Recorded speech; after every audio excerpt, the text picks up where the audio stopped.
Lo grabé primero, ahora sí. Eh, Probablemente si estuviéramos en pabellón 1 hora, por ahí les diría, esto capaz que está en la fotocopiadora, pero no sé. Me pareció piola ponerlo, pues estuve mirando lo que contó Claudia, entonces me parece que acá como que resumí en 3, 4 páginas, con menos palabras, un poco lo que dijo Claudia. Eh, si bien uno ya sabe que la física es una ciencia natural, uno está muy acostumbrado a una matematización muy fuerte de todo y que se puedan muchas cosas demostrar como si fueran teoremas matemáticos, pero en la termodinámica eso, por lo menos en esta parte, mucho no sucede porque el origen fue completamente empírico. Esto se les ocurrió a ingenieros, como dijo Claudia, en medio de la revolución industrial, y después lo fueron formalizando, después lo fueron tomando los matemáticos y los físicos y lo fueron abstrayendo y teorizando. Los tipos lo que querían básicamente era tener una locomotora que los lleve más rápido que un caballo y que puedan transportar un montón de cosas y lo que querían también era una máquina que les hiciera de manera automática ropa. Querían ganar plata y está muy bien. Eh, Después, bueno, si había otro tipo de cuestiones de explotación y eso no está muy bien, de trabajo infantil y todo, pero bueno, nada, qué sé yo, eso ya se nos escapa a lo que a nosotros nos interesa ver acá en la materia. Puede ser una interesante charla de café, pero, o una interesante charla que se podría dar en filosofía, pero no acá. Eh, entonces, por ahí es como que uno puede... nosotros ahora vamos a ver esta primera parte, es las relaciones entre propiedades físicas del sistema, y va a ser todo con origen experimental. Esto, los tipos se fueron dando cuenta de las cosas, las fueron observando, y después esto podemos como mandarlo en 2 partes, teoría cinética y teoría estadística. Entonces, la teoría cinética es básicamente agarrar la segunda ley de Newton para cada partícula y hacer teoría. Y esto es manejar grandes números de esas partículas y tratar de establecer promedios. De hecho, toda esta primera parte, lo que uno ve son magnitudes macroscópicas, que de alguna manera ya son promedios, porque piensen que son tipos que vivían hace 300 años, que no tenían la tecnología ni los elementos para analizar qué pasaba, medir qué pasaba átomo por átomo, molécula por molécula. Hoy en día es muy difícil y, y hacer una simulación, por ejemplo, numérica realista es imposible. No es que es muy difícil. Yo diría que es imposible, porque no dan los recursos, ni uno usando la máquina más grande del mundo, que las hay, pero sí se pueden hacer buenas aproximaciones, hay técnicas, hay modelado, eh, pero bueno, hace 300 años los tipos medían presión, volumen, temperatura y no mucho más. Y a partir de eso armaron toda una teoría eh, muy compleja, con lo cual me parece muy meritorio, ¿no? Porque pues no es todo siempre como fuerza bruta. Pero por ahí, bueno, ese sería como una suerte. Este es un apunte casi más personal, pero bueno, yo después se los dejo, no hay problema. Pero tómenlo con pinzas, porque no, cuando lo escribí pensado para mí, para después dar la clase en el pizarrón. No está escrito pensado para que un alumno lo lea así de una. Así que por ahí hay alguna cosa que esté incompleta y está bien, porque no estaba pensado para esto. Eh, y bueno, otra cosa, algunas palabras en las que nos podemos poner de acuerdo, que algunas ya las mencionó Claudia, es que nosotros siempre vamos a usar como 2 o 3 palabras que aparecen siempre: sistema, medio ambiente y universo.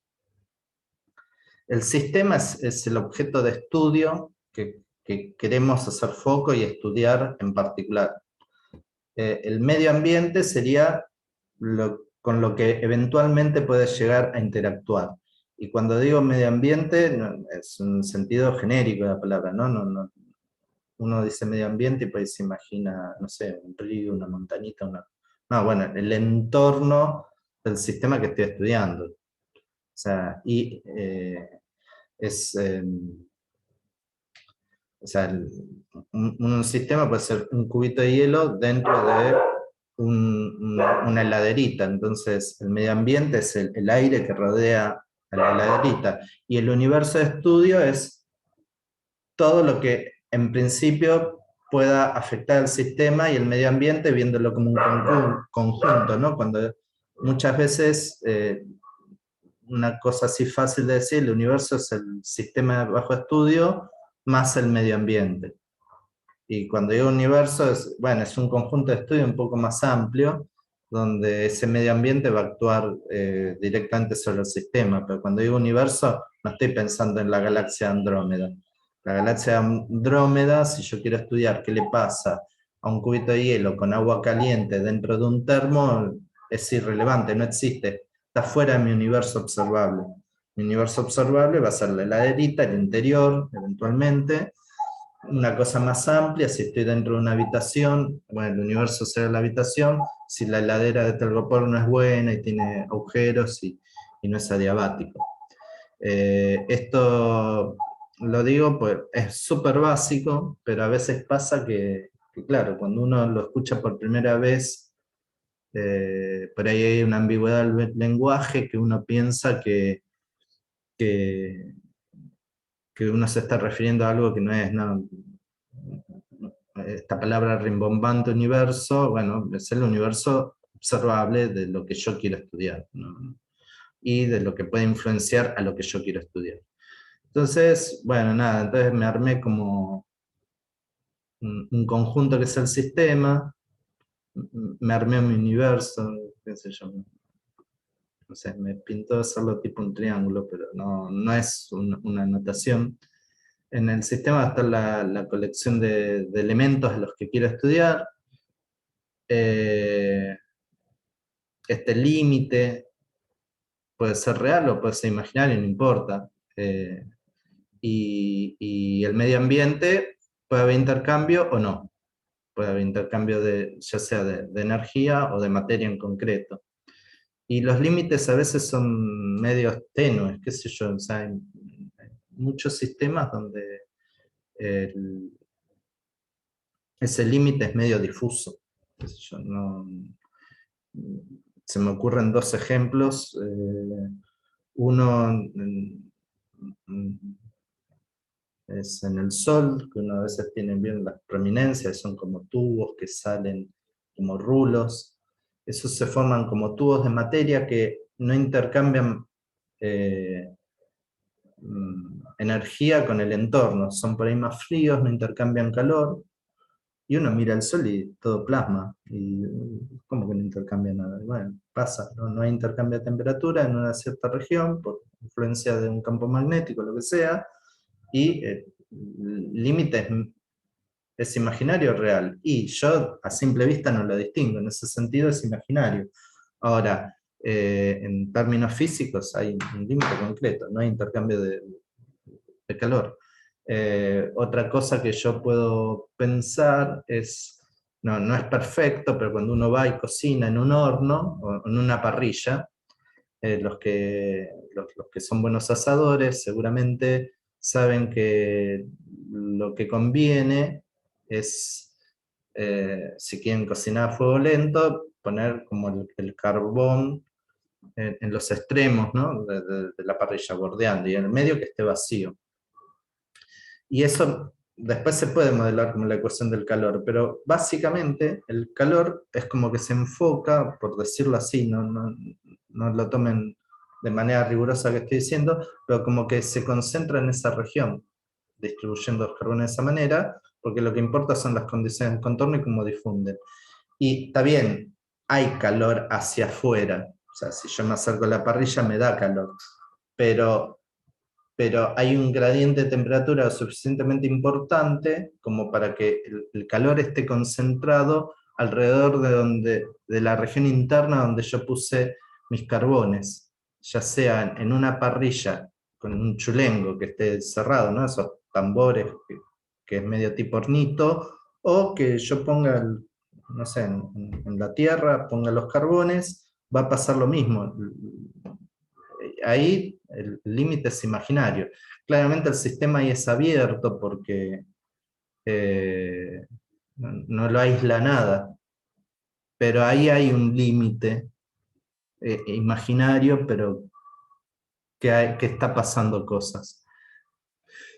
Entonces, a veces, bueno, si uno puede decir que el sistema está aislado, que el sistema está cerrado, estas definiciones a veces cambian un poquito. Yo cuando pienso que el sistema está aislado es que no hay intercambio de nada, de materia ni de energía. Eso cuando el sistema está cerrado. Si está aislado, en principio lo que no hay es intercambio de materia. Entonces, un poco lo que quise decir con este esquemita es eso. Después, en esta parte, las magnitudes típicas que vamos a usar son temperatura, presión, volumen y energía. Estas palabras pueden cambiar un poquito. En general, eh, la P a veces la van a ver en minúscula o en mayúscula. Ahí hay una ambigüedad, pero cuando escribamos T en mayúscula, vamos a estar pensando que esto va a estar en una escala de temperatura absoluta en Kelvin, y si lo ponemos en minúscula, vamos a estar pensando que está en grados centígrados, en grados Fahrenheit, pero si ponen la temperatura en mayúscula y usan grados centígrados, no hay problema, y lo aclaran. Ponen T igual tantos grados centígrados, y no va a estar mal, pero a veces el uso y costumbre hace eso. Eh, y no son las únicas magnitudes que uno necesita, también va a necesitar hacer uso de la densidad. Las notaciones típicas son rho, delta y lambda. Esto por ahí ya lo estarán acostumbrados de física 3. Lambda se estila usar para densidades unidimensionales, delta para bidimensionales y rho para tridimensionales. Pero bueno, nada, de vuelta, si ustedes a la hora de comunicarse con nosotros a través de un problema escrito aclaran bien qué es cada cosa, se puede redefinir. Esto es convencional. Si me mandan un ρ o un delta de una, yo lo que supongo es que vamos a estar viendo una densidad tridimensional o bidimensional según corresponda. Lo que sí es importante es que algunas magnitudes son extensivas y otras son intensivas. El volumen y la energía son claramente extensivas, el volumen por una cuestión obvia, y la energía típicamente también depende de las dimensiones, la masa. Estamos hablando de cantidad de materia y del lugar que necesita para ocuparla, entonces son variables extensivas, mientras que la temperatura y la presión no, son intensivas, son básicamente campos escalares, eh, donde, como ya les mencionó Claudia, bueno, la presión es como una fuerza normal que está incidiendo sobre una determinada capita de volumen, pero si ese volumen es arbitrario, la presión apunta normal en todos lados, pero si apunta normal para todos lados, en realidad no es un vector, es un escalar, porque actúa de la misma manera en todos lados. Eh, una, una convención de notación que no es, que hay que prestarle atención, sobre todo a la hora de resolver los ejercicios con cuentas, es que a veces las variables las ponemos en minúscula y a veces las ponemos en mayúscula.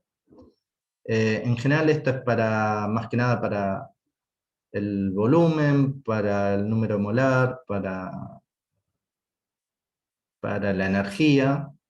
para el calor específico, a veces aparece en minúscula y a veces aparece en mayúscula.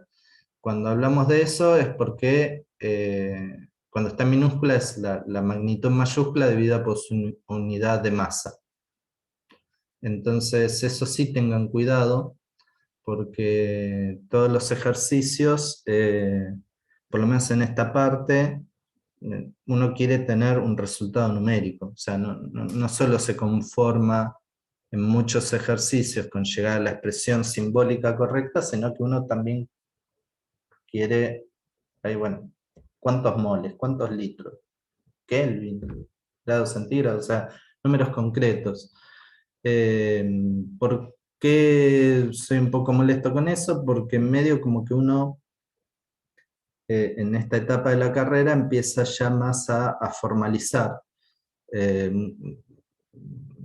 muchos contenidos y sobre todo en la física teórica, bueno, que a todos nos pasa, nos causa un gran impacto y uno empieza a veces a perderse y sin darse cuenta termina siendo más matemática que física. Entonces, bueno, hay que llegar al resultado. ¿Cuántos litros de atmósferas me da esto? Bueno, eh, y ver qué da esto, cuánto da. O sea, el ejercicio termina cuando se llega a la respuesta numérica. Por supuesto, siempre es por una cuestión cultural, siempre todos a veces hacemos un poco de agua con todo este tema de las unidades y eso, pero eh, o nos fastidia, pero hay que hacerlo. Entonces, acá hay algunas cosas que puse, bueno, algunas, esto ahora les digo, pero acá hay algunas equivalencias que ya estaba en uno de los slides de, de Claudia. Esto es una atmósfera, es 1,01 por 10 a la 5 newton sobre metro cuadrado, y newton sobre metro cuadrado es Pascal. Después hay otras que se siguen usando. Una atmósfera son 760 milímetros de mercurio, en condiciones normales de presión y temperatura. Bueno, esto es de cuando uno usaba bueno, se siguen usando, ¿no? Los termómetros de mercurio, eh, o los barómetros. Entonces uno se sigue usando, queda el Torricelli, entonces bueno, nada. En general nosotros vamos a trabajar en MKS, pero, pero esto ténganlo a mano, porque por ahí en algún ejercicio perdido sobrevivió alguna de estas unidades y bueno, nada. Eh, por ahí también tendría que poner alguna otra unidad más conocida, qué sé yo, cuando uno va a la gomería y carga la cubierta del auto, el que tenga auto, ¿no? En general siempre les preguntan 28, y uno le dice sí, 28, o le dice no, voy a andar por una ruta mala, ponerle 30 en un viaje largo, qué sé yo. Bueno, ese 28 típicamente son 28 libras sobre pulgada cuadrada, que es más o menos una atmósfera. Después chequenlo porque lo estoy diciendo así medio de memoria y por ahí lo estoy diciendo mal. Eh, pero bueno, nada, como esto es una cuestión muy empírica, las cuestiones pues, de termodinámica, cuando uno va a los usos, depende del país donde ese uso es predominante, pueden llegarse a encontrar con unidades que no son las del MKS. Entonces, por ahí se van a encontrar con libras, con galones, qué sé yo, con caballos de fuerza. Bueno, nada, nosotros en general vamos a usar MKS. Bueno, al principio cero, no hay mucho más que decir. Si hay tres cuerpos, dos A está a la misma temperatura que C y B está a la misma temperatura que C, quiere decir que A y B tienen la misma temperatura. Eso ahí uno está suponiendo que tienen una buena conductividad térmica de esos cuerpos, y siempre la manera de deducir el principio cero es comparativo, muy cualitativo, ¿no? La típica. Si uno mete, el ejercicio típico de esto es, uno tiene un jarrón que le entre la mano con agua muy caliente y otro con agua muy fría, entonces mete una mano en cada jarrón, cuando lo saca de la que está el agua caliente, esta mano tiene una sensación de frío, cuando sacan la otra mano que estaba en agua muy fría, esta van a tener una sensación de calor, y están hablando de la misma temperatura, y una mano tiene frío y la otra tiene calor.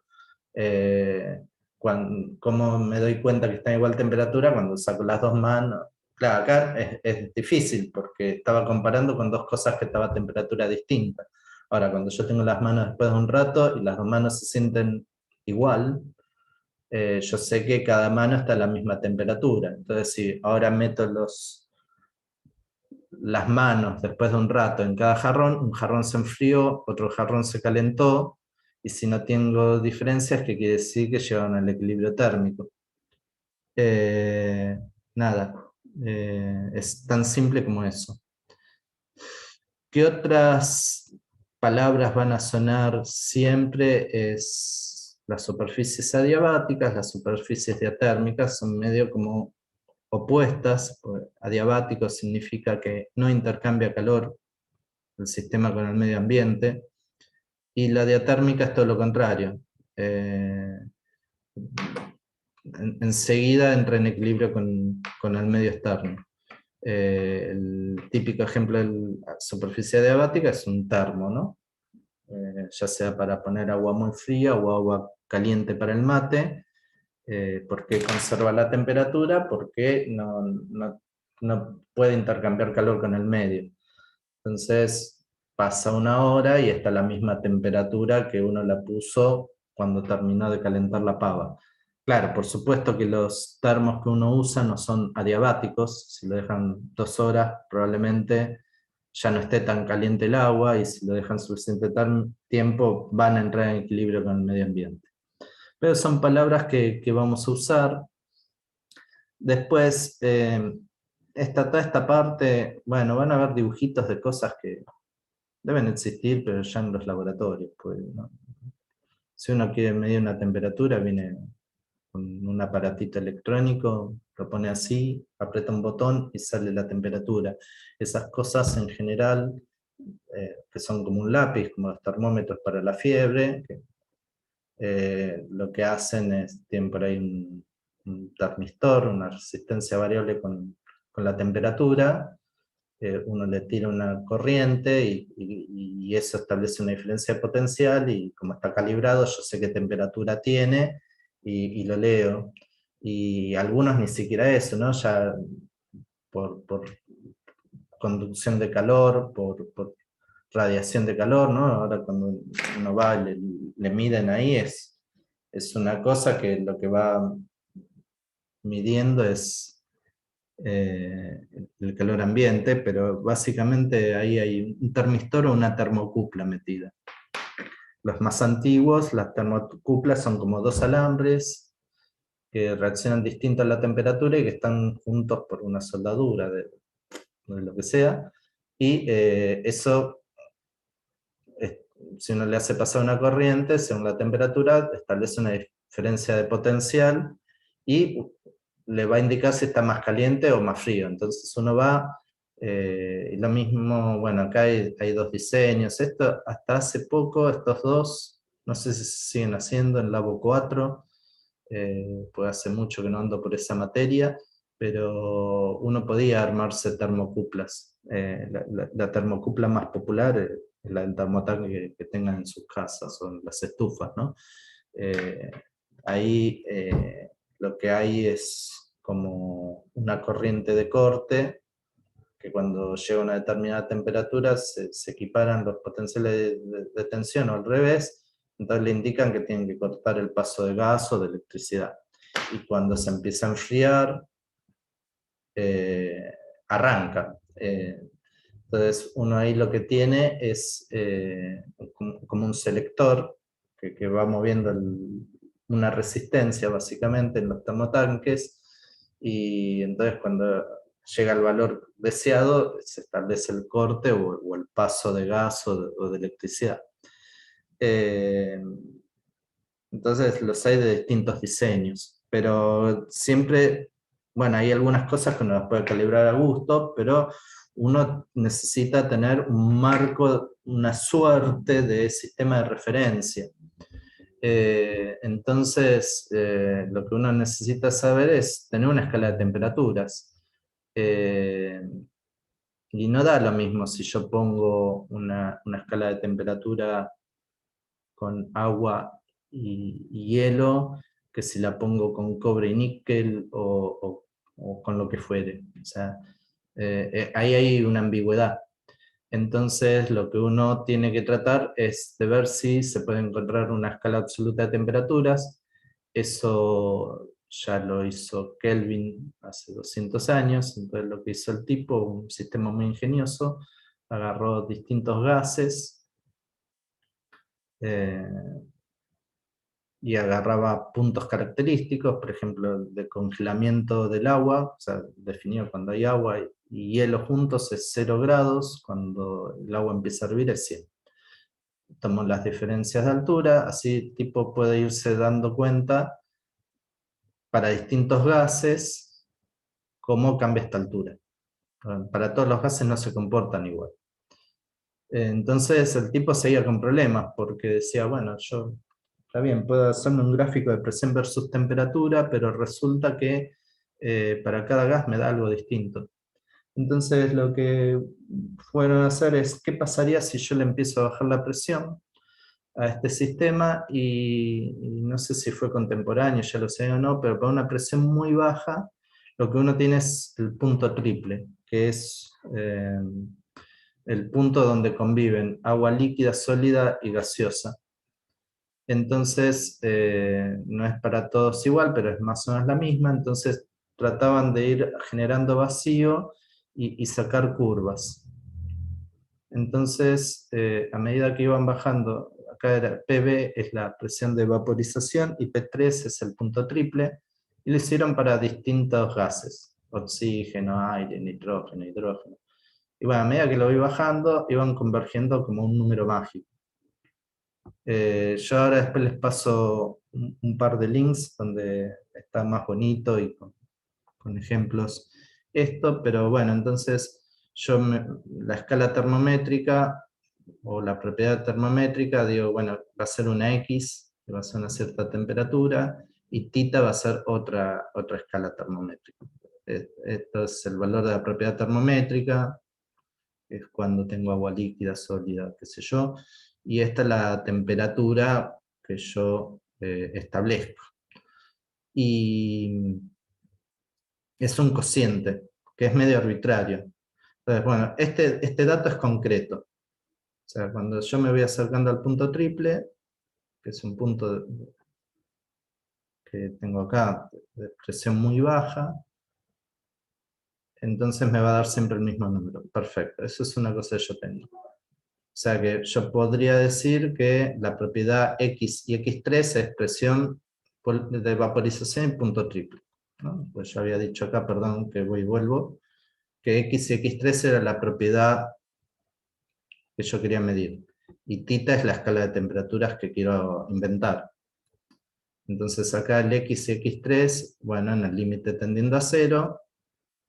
¿Cómo lo hicieron? No sé, es un quilombo, tienen que generar vacío, tienen que ir extrayendo, imagínense esto hace 200 años, deberían ser experimentos muy largos.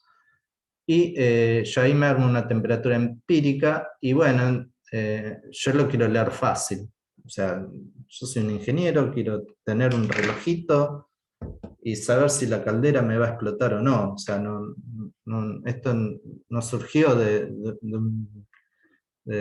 establecer axiomas, leyes, demostraciones. No, yo quería hacer una caldera que me mueva un pistón y que me genere un movimiento. Entonces yo lo que necesitaba saber es que si se me congela, el pistón se traba, y si el vapor está a una presión muy alta, la caldera revienta. O sea, yo necesito tener una escala termométrica clara de leer. Entonces, a partir de dos puntos característicos, que es el punto donde se congela el agua, que no es el punto triple, son cercanos pero no son lo mismo, y el punto de vaporización, yo bueno, hago esas dos marcas y digo que esa resta me va a dar 100 Kelvin o 100 grados centígrados. Entonces tengo dos ecuaciones y dos incógnitas, y ahí saco que la presión la temperatura del hielo, que es muy cercana a la del punto triple, la despejo y me da 273,16. Entonces esta escala es una escala absoluta, y bueno, la otra le sumo 100 y ya está. Acá debería haber puesto tita del hielo 273,15, tita 3 es casi 273,16, y de acá tengo una escala absoluta, que puedo usar como un metro patrón, bueno, sería una temperatura patrón. Y después yo uso la escala que quiero, o sea, como la armé parecida a los grados centígrados, la relación entre grados centígrados y Kelvin es lineal. Resumo, resto 273. Los Fahrenheit es otra lineal, un poco más molesta, porque la pendiente no es 1, pero bueno, uno la busca, yo no me la acuerdo ahora, y sigue siendo lineal. Pero esto como Yapa también me hace que, como lo definí, obviamente no va a haber temperaturas negativas. Y va a haber una temperatura límite, que es T0 Kelvin. Y esto también es un hecho notable desde el punto de vista de la física, porque después vamos a ver que la temperatura es proporcional a la energía cinética. Entonces quiere decir que llevarlo a 0 grados es congelar básicamente el movimiento a nivel atómico. Entonces ya no tengo más movimiento. Y ahí me queda un límite concreto por el lado de la física, ¿no? Es como la velocidad de la luz, ¿no? No puedo tener más de 300.000 kilómetros por segundo, no puedo tener menos de 0 Kelvin. O sea, eso es como que uno se puede llevar de chapa. Y nada, acá, bueno, nada, puse esto, una cuestión formal. En general, uno le pone gradito a los Kelvin, alguien me dijo que no lo lleva y me parece que tiene razón. Así que yo no le pongo gradito a los Kelvin, si alguien lo pone, obviamente es irrelevante, pero formalmente no lleva, y los grados Celsius o centígrados sí. Y después yo puedo, siempre que necesite, armar escalas termométricas de las más variadas. No... Carlos, Sí, tenía entendido que el gradito, el grado ese, el cerito, es sí. por la definición de grados Celsius, es definir el cero, la temperatura de congelación del agua y de ebullición, y Sí, sí, dividirlo en las correcto. partes, Es eso. en Es eso. partes iguales. Ujú. Sí, sí. Eh, pero bueno, nada, es una convención. No es algo que nos deba desvelar. Eh, Dicho hecha esta larga introducción, pero bueno, como esta cosa siempre Claudia la delega a la práctica, eh, nada, vale la pena comentarlo. Después, si uno mira la guía, que también está ya disponible en la página, la primera parte arranca con estos ejercicios de termometría y calorimetría, eh, pero arranca de algo más, que es la definición de gas ideal. Esa ya habló hoy Claudia, y, y si no, seguro la saben de química del CBC mínimamente. Eh, que es P por B mayúscula igual a N minúscula RT. Cuando uso P por B igual NRT, estoy usando la escala en Kelvin, no la estoy usando en grados Celsius ni centígrados. Entonces, ojo con eso. O sea, siempre que usen, recuerden que siempre que usen la ecuación de estado de gas ideal, tienen que usar una escala de temperatura absoluta. Después, si lo hacen en MKS o no, es otro problema. El valor típico de R, la constante R, es 0,082 litro atmósfera sobre mol Kelvin. ¿No? Creo que todos lo recuerdan. Después eso se puede pasar a otras unidades, pero acá está, por si se lo quieren anotar. Bueno, me cuesta fijar la mano. ¿Qué estabas queriendo mostrar, Carlos, ahí? No, el valor de R. Ah, el valor de R. Sí, no estoy diciendo nada en particular. El N minúscula está en mol, y después es buscar en Es 8314 Joule, tal cual. Exacto, 8314 Joule sobre Kelvin mol y el otro 0082 litro atmósfera Kelvin mol. exacto, exacto. El que está hablando acá es, perdón, porque todavía Eh, no. Martín, Martín. de Santa Fe. Martín, sí. Bueno, nada, entonces el primer ejercicio es muy sencillo, lo van a sacar al toque. El segundo también hay que hacer una tabla, pero esta tabla supuestamente son de medidas experimentales, entonces si lo comparan con la función P por B igual nRT y hace un gráfico P en función del volumen, eh, acá dice una serie de mediciones de los volúmenes que ocupa un mol de gas mantenido a la temperatura constante T0 en función de la presión, arroja la siguiente tabla. Bueno, cuando se obtiene todo a una misma temperatura, se le va a decir isotérmico. Cuando tengan toda una misma presión, se le va a decir isobárico. Y cuando esté a un volumen constante, se le va a decir isocórico. Carlos, yo tengo una guía que no sé si es la que están viendo ustedes y el primer ejercicio es una función de varias variables y hay que demostrar algunas identidades No, no es este el ejercicio que estamos haciendo ahora. Después, si querés, lo miramos, pero ahora estoy Ah, contando. porque dice segundo cuatrimestre 2013. Claro, no, buscá el de ahora, el que estoy usando yo.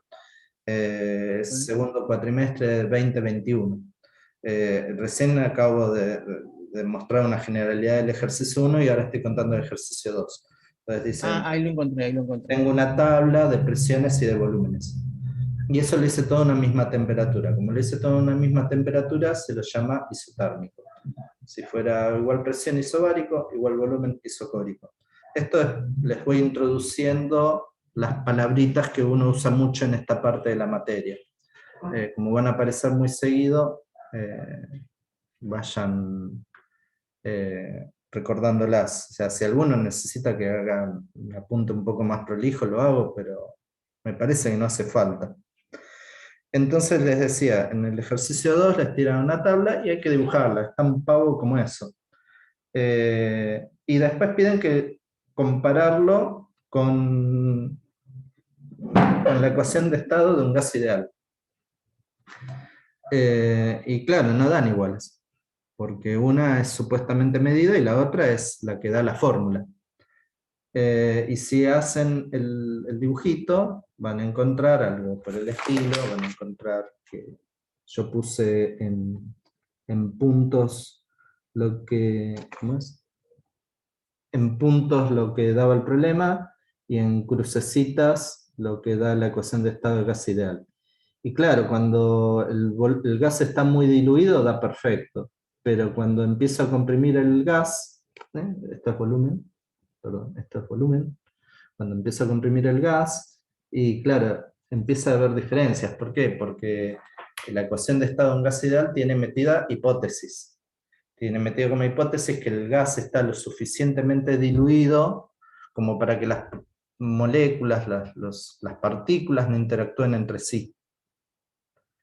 Entonces, qué sé yo, el camino libre medio va a ser que van a viajar medio, chocarán, pero no está tranquilo. Ahora, cuando yo empiezo a comprimir mucho las partículas, se empiezan no solo a chocar más frecuentemente, sino a apretujar más. Y ahí ya no respeta la ecuación de estado de un gas ideal. pero bueno, tampoco es tan dramática la diferencia. Entonces, uno cuando quiere ver si es válida la aproximación de gas ideal, debería hacer esto siempre. En general, en los ejercicios que hacemos nosotros, está decretado que es gas. ¿Cómo se obtienen los nuevos valores? No, bueno, uno es la tabla y el otro usas la ecuación de estado, P por B igual en RT. Y te fijas si coinciden o no. ¿De acuerdo? Buenísimo. Entonces, nada, es eso, coincide o no coincide. O sea, es lo de siempre, ¿no? O sea, uno cuando hace física, ¿por qué nos diferenciamos los matemáticos? Uno propone un modelo de un fenómeno natural. La matemática puede ser hermosa, muy cerradita, pero si no describe lo que está pasando en un experimento o en la naturaleza, o hice mal las hipótesis, o esa teoría no sirve. Eh, bueno, y como lo desculo, tiene que haber evidencias por caminos alternativos, ¿no? Porque por ahí la teoría era la correcta, pero el nivel de aproximación no, ¿no? Eso es una cosa que muchas veces pasa. Entonces uno se deja llevar por la primera impresión y deduce, no sé, que la gravedad es 5,8 metros por segundo cuadrado y en realidad el problema es que no había tenido en cuenta que no estaba en vacío, qué sé yo, que lo estaba haciendo en aceite. Nada, no estoy pensando las pavadas que una vez se hace en laboratorio uno cuando yo la primera vez que medí la gravedad me dio 5,4 metros por segundo cuadrado, encima apuntando para arriba. O sea, primero había hecho mal las cuentas, segundo había armado mal el experimento, tercero no había revisado las hipótesis. Cuando corregí todo eso, me dio lo que todos sabemos que tiene que dar. Por eso, eh, eh, no es todo 100% blanco o negro. Uno tiene que ir mirando y ver qué es lo que pasa. Bueno, entonces el ejercicio 2 sale básicamente así, después piden otras cosas. El ejercicio 3 es una resistencia de alambre de platino.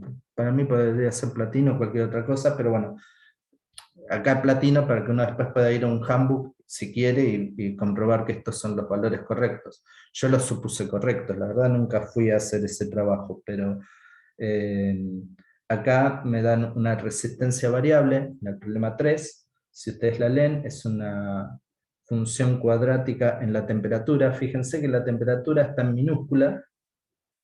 Yo acá lo que supuse es que el autor de este problema estaba usando una escala en grados centígrados o Celsius, y por eso lo puse en minúscula. Si me lo hubiera puesto en mayúscula, a mí no me quedaba duda que habría que usar Kelvin. Pero bueno, nada, esta primera parte del ejercicio lo que piden es hallar las constantes R0 a B. Bueno, eso es muy fácil. O sea, o sea, yo tengo que la resistencia en función de temperatura es una función, un polinomio de grado 2, pero hay tres constantes para ajustar. Bueno, me dan 3 puntos. Entonces puedo armarme un sistema de 3 por 3 y despejar. Y esto es si usaron grados centígrados. Si usaron grados Kelvin les va a dar igual también, porque la cuenta es algebraica, pero le va a dar valores distintos, porque si lo están escribiendo en Kelvin van a cambiar los números, entonces los valores de las constantes van a cambiar un poco. Pero básicamente la primera parte es así, sencillita. La segunda parte dice, tomen un ajuste lineal de la temperatura, ya tomé esto, y rehágalo, pero no o sea, acá me daban 3 valores de temperatura, para cuando el agua está congelada, o convive hielo con agua, para el punto de ebullición, y para el punto de fusión del azufre, me parece, que es una temperatura muy alta. En la parte, eso es la parte A. La parte B me dice, no, tome ahora estos 2 puntos.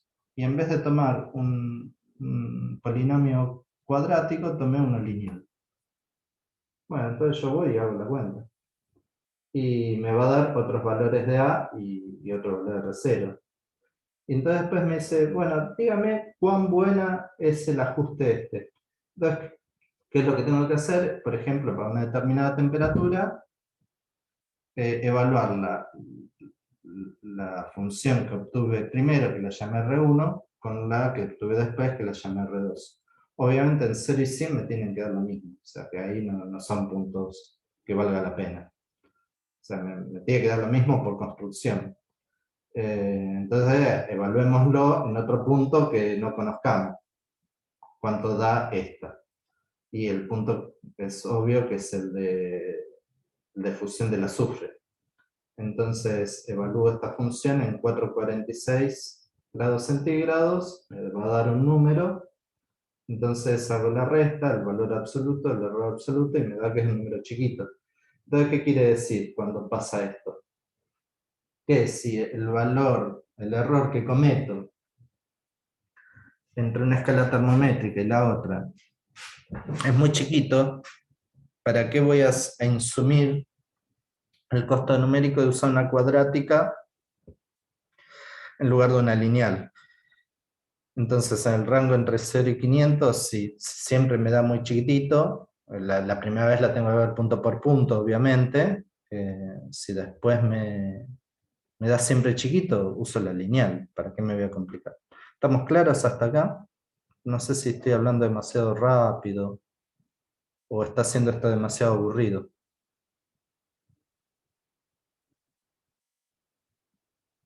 Bueno, sigamos entonces. El ítem B me dan una escala distinta. Buenísimo. No lo voy a hacer, lo voy a dejar para que renieguen. Aunque seguramente si lo buscan lo van a encontrar resuelto. Pues este es un ejercicio muy popular en nuestra facultad. En muchas materias se cuenta. Pero el ítem B lo van a tener que proponer la escala termométrica que les dan ahí, que es x igual k por logaritmo de t. Ahí usan Kelvin.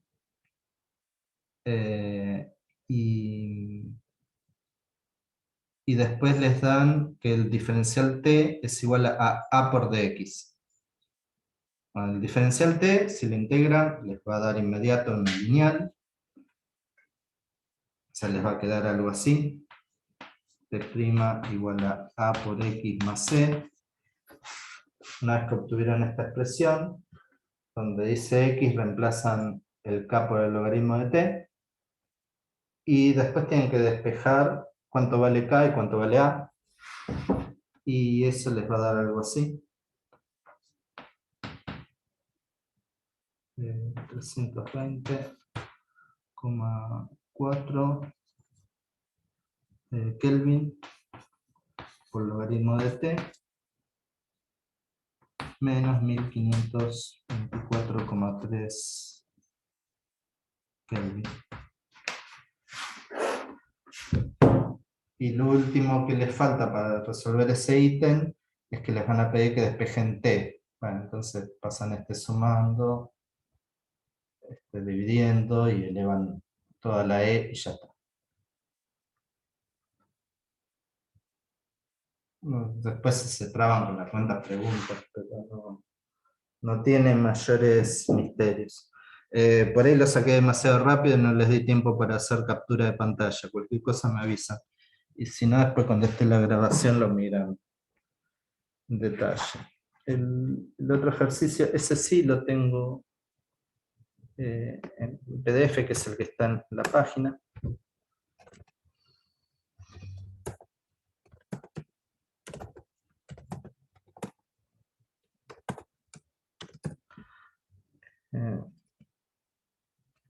Bueno, van a ver que yo, no sé cómo sean los chicos, pero yo a veces soy bastante amarrete a la hora de escribir. Soy más bien austero. Pero bueno, cualquier cosa me preguntan. Bueno, acá, nada, voy a checar un poquito porque si no.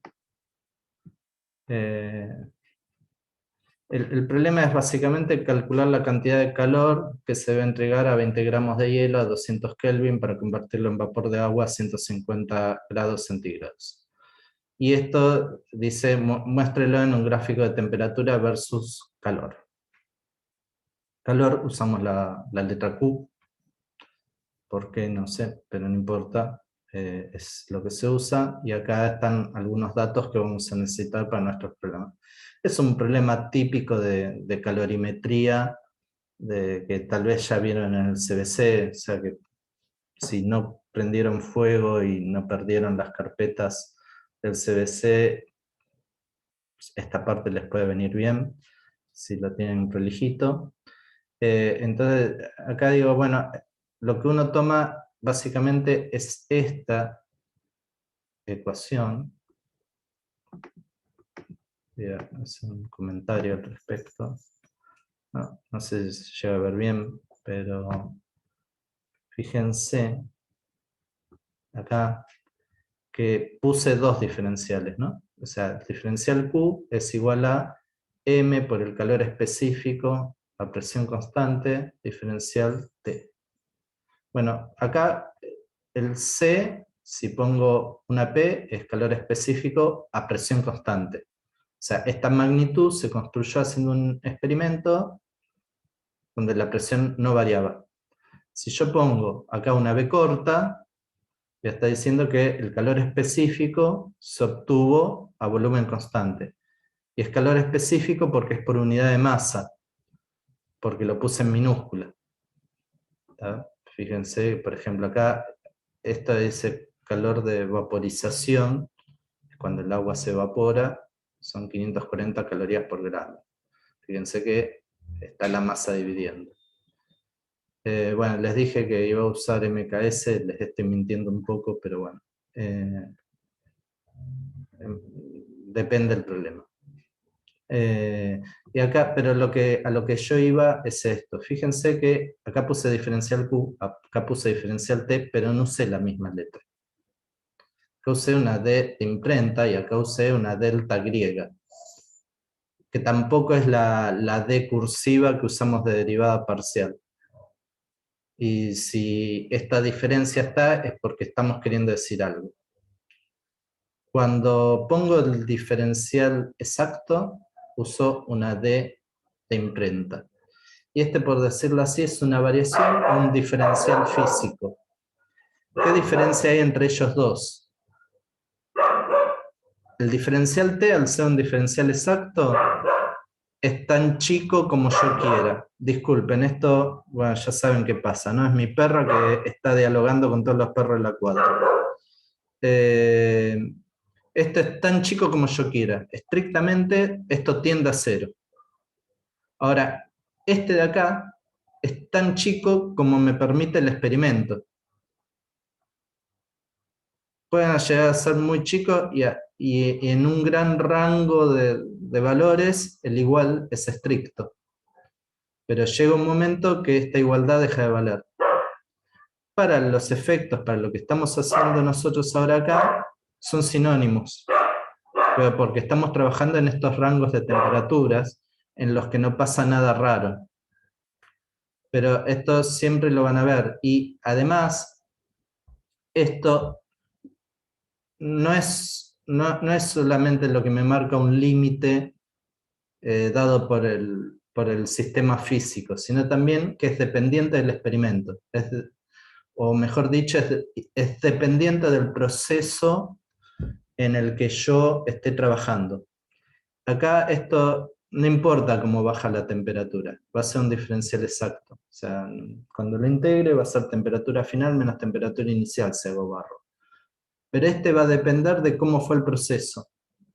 Tal vez la variación de calor no dé lo mismo si lo hice a presión constante o a volumen constante.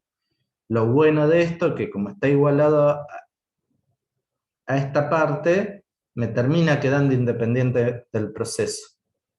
Pero podría pasar eventualmente que esto no esté igualado a una expresión exacta. Y si no está igualado a una expresión exacta, me tienen que decir bien cómo es el proceso.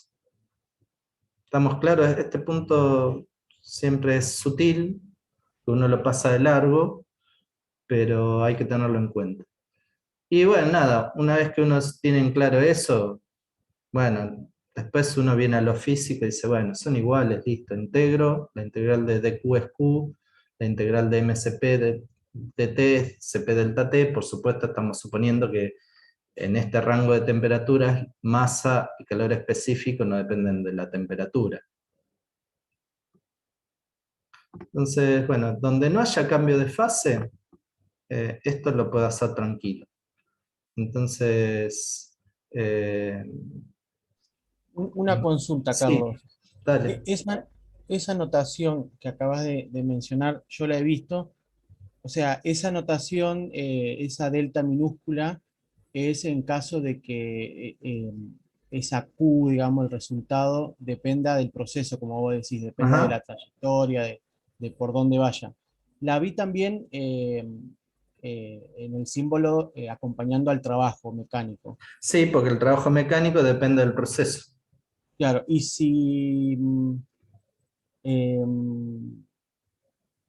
el sistema es conservativo, Si el sistema conservativo, eventualmente, si el sistema, por ejemplo, fuera diabático, sabes que el diferencial Q vale 0. Pero ujú. ahí no porque sea una diferencial exacta, sino porque sabes que no hay intercambio de materia de calor con el medio ambiente.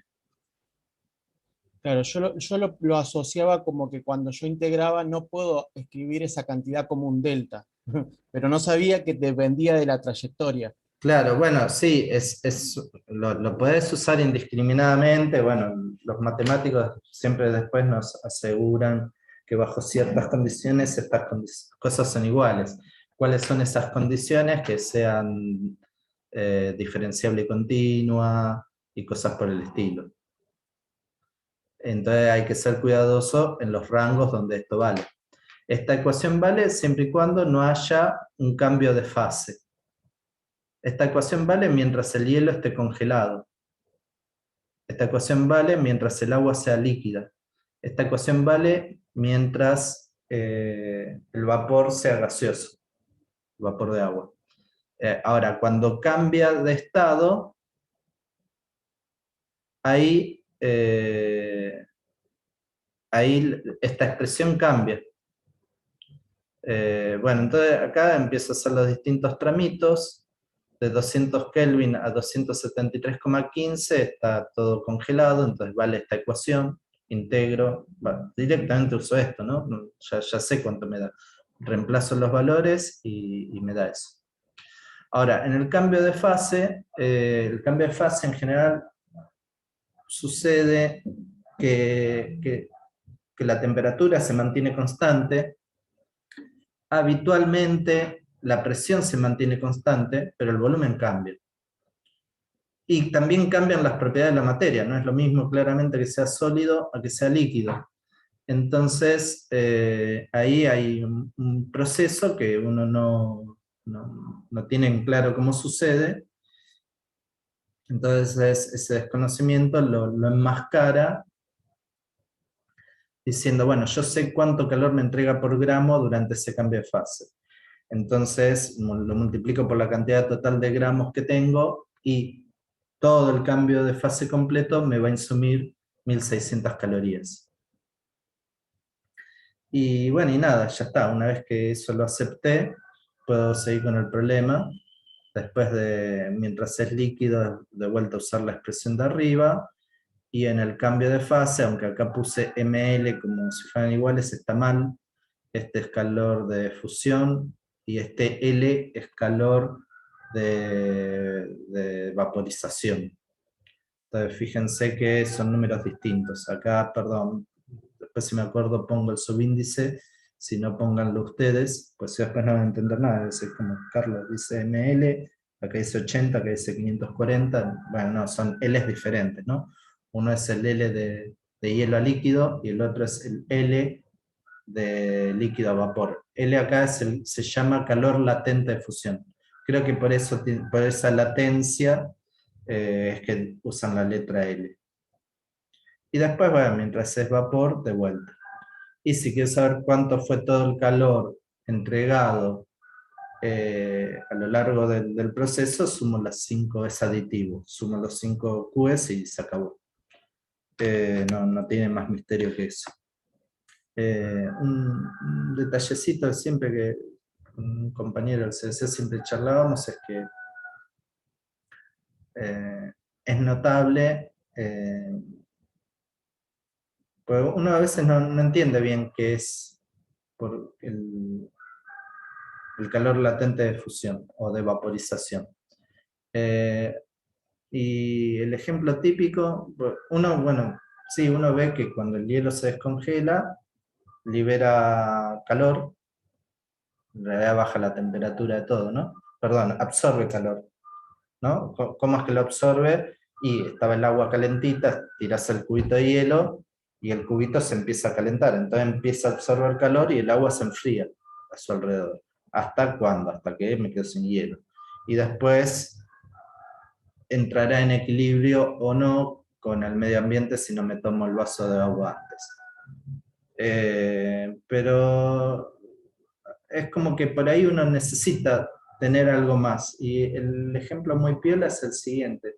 ¿Vieron cuando uno está en un día de verano, todos esos días de 35 grados, y se mete en el agua? Bueno, primero tiene frío, ¿no? Hasta que uno entra en equilibrio con, o sea, uno tiene el cuerpo caliente, pero el agua está a 15 grados y me cochea, está muerto ahí de frío. Y bueno, nada, pero pasado 2 o 3 minutos que pasaste o 5, si sos de los que te metes en el agua, o de las que se meten en el agua despacito, porque, ay, qué sé yo, bueno, pero llegan al equilibrio. Después cuando salen del agua, se mueren de frío otra vez durante 5 minutos. ¿Y por qué se mueren de frío? Si salieron de un ambiente que estaba a 15 grados a uno que estaba a 35. Deberían sentir calor. Sin embargo, mientras están mojados o mojadas, tienen frío. Bueno, eso es porque las gotitas de agua que están en el cuerpo se empiezan a vaporizar y para vaporizarse tienen que absorber calor. Y están absorbiendo 540 calorías por gramo, que es un montón. Entonces, mientras se está evaporando, les está chupando calor a ustedes. Y entonces uno está muerto de frío hasta que una vez que se secó y ya después no, uno después empieza a tener calor, porque claro, ya es como el hielo, ¿no? O sea, es como el hielo cuando se está derritiendo. Bueno, el agua se les está vaporizando. Y lo último de este ejercicio es hacer un gráfico de temperatura versus calor. Acá claramente es un gráfico cualitativo, es ojímetro. Y por cómo lo construimos nosotros, mientras está el hilo calentándose, es una lineal y su pendiente es básicamente el calor específico del hielo. Y lo mismo acá, cuando el agua se está calentando entre 0 y 100 grados centígrados, pasa lo mismo y lo mismo con el vapor. Fíjense que el vapor tiene la misma pendiente que el hielo, aunque no me haya salido, porque tienen el mismo CP, en cambio el agua no. Eh, y lo otro es que cuando está en el cambio de fase, el proceso es isotérmico, mientras eso ocurre. Y típicamente a presión constante. Pero, claro, hay un cambio, y ese cambio es en la cantidad de calor.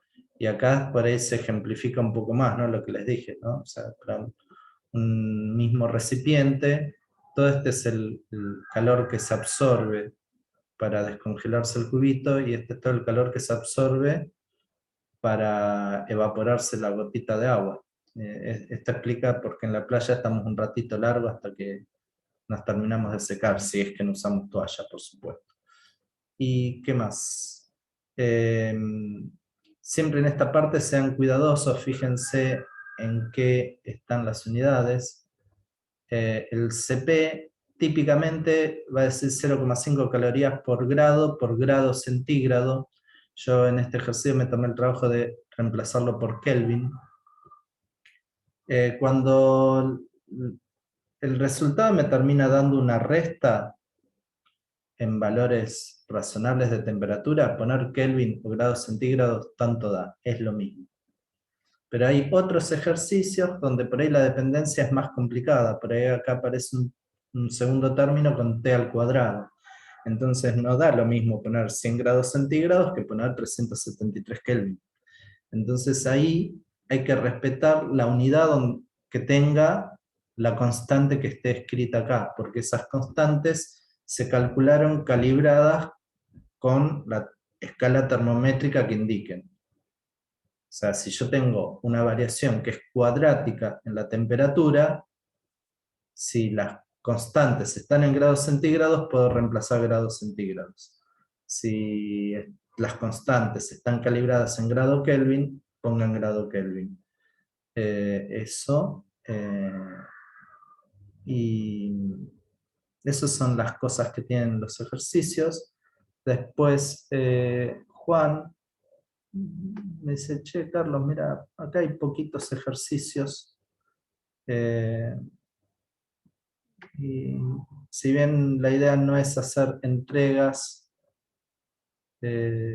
por ahí darles cada tanto, o por lo menos en la primera clase cuando uno está con ganas, entusiasmado y quiere cambiar el mundo, se le ocurren un montón de cosas. Dentro de un mes ya montadas corridas con el congreso de la AFA, de astronomía, de fluidos y qué sé yo, y ustedes van a estar con parciales, nadie va a estar con ganas de hacer cosas extras, pero mientras podamos hacerlo y mantenerlo, estaría piola.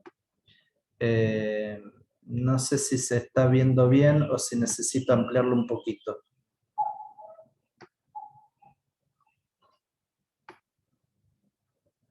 No sé si ahí se nota si lo agrandé o no. No sé si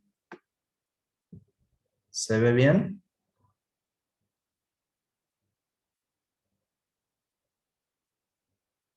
¿Están ahí? Sí, se ve. Sí, sí, se ve.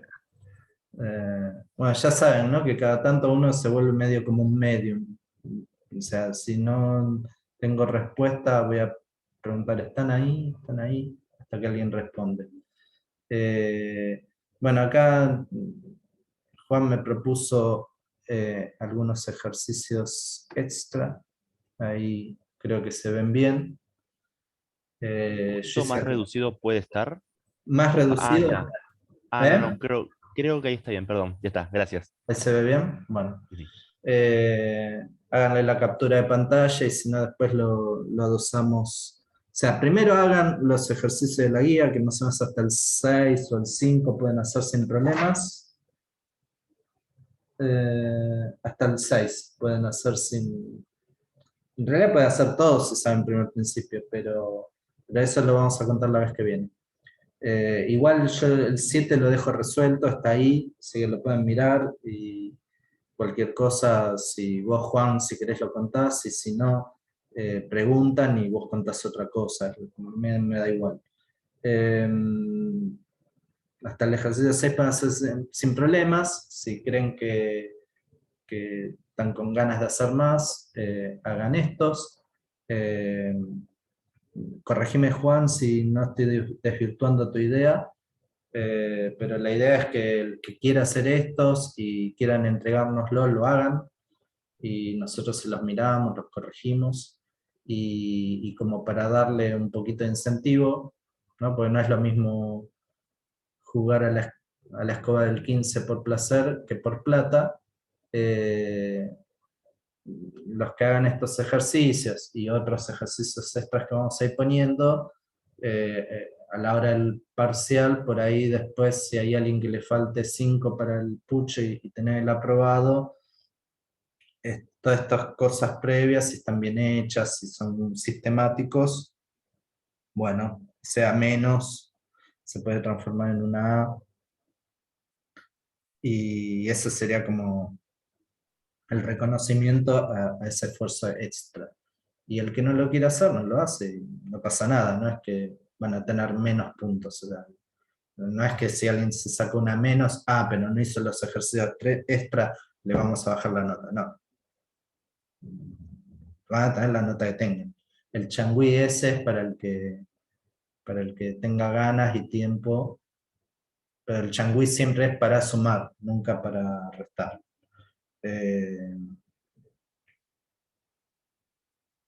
Se los mandamos, dice Juan, igualmente la idea es que vean si pueden plantearlos, y en caso contrario nos consultan. Bueno, Juan, si querés intervenir hablando, hacelo, interrumpime, no hay problema. Bueno, esto era lo que yo tenía pensado contar. Hoy fue, para mi gusto, inusualmente largo lo que conté, pero bueno, nada. Ya hoy quedamos libres. Paro de grabar.